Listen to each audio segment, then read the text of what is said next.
In the Ashanti Empire's history, there is one particular family that produced three kings and two queen mothers, but none of the kings that they produced are remembered fondly due to their individual actions that went against the empire during their reign. It involves two brothers, their nephew, their mother, and their sister. Into the death of the Asantehenes Kudia, on his deathbed, he informs the head of the crown princes that he prefers Ajimam to rule after him. At this time was just 7 years old. Asante chiefs felt the boy was too young to rule the Asante Empire. And so the chiefs decided that they were going to nominate the uncle Kofi Kakari to rule. Kofi Kakari became Asantehene.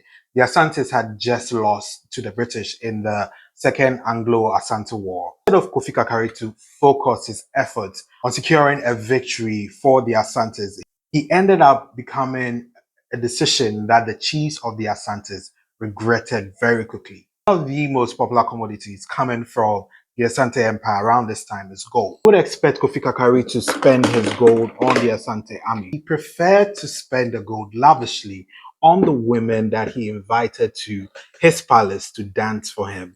Now, by 1873, the pressure on Kofi Kakari to end the British interference in Asante affairs once and for all was very immense. Against the wishes of his mother, who was queen mother of the Asante Empire this time, Kofi Kakari led his army into the Third Anglo-Asante War. Ultimately, the Asante army were defeated. Kofi Kakari abandoned his men and fled to Bantam.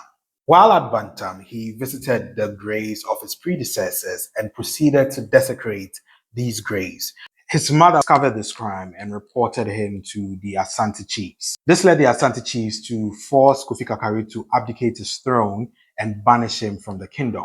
Yaya Chan, the sister, tried to honor the wishes of the previous Asantehene. Once again, those wishes were ignored, and Mensa Bonsu, the brother of Kofi Kakari, was selected as the next Asantehene.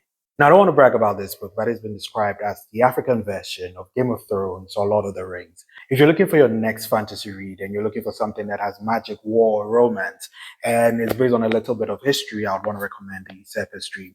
There's a number on the screen if you're in Ghana and you'd want to get a copy. If you're outside Ghana, log on to Amazon.com and order your copy today.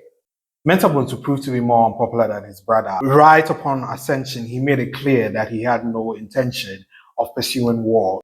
Eventually, his unpopularity led many states in Asante to start to rebel. His sister Yaya Chan led to him being destood and being banished from Kumasi.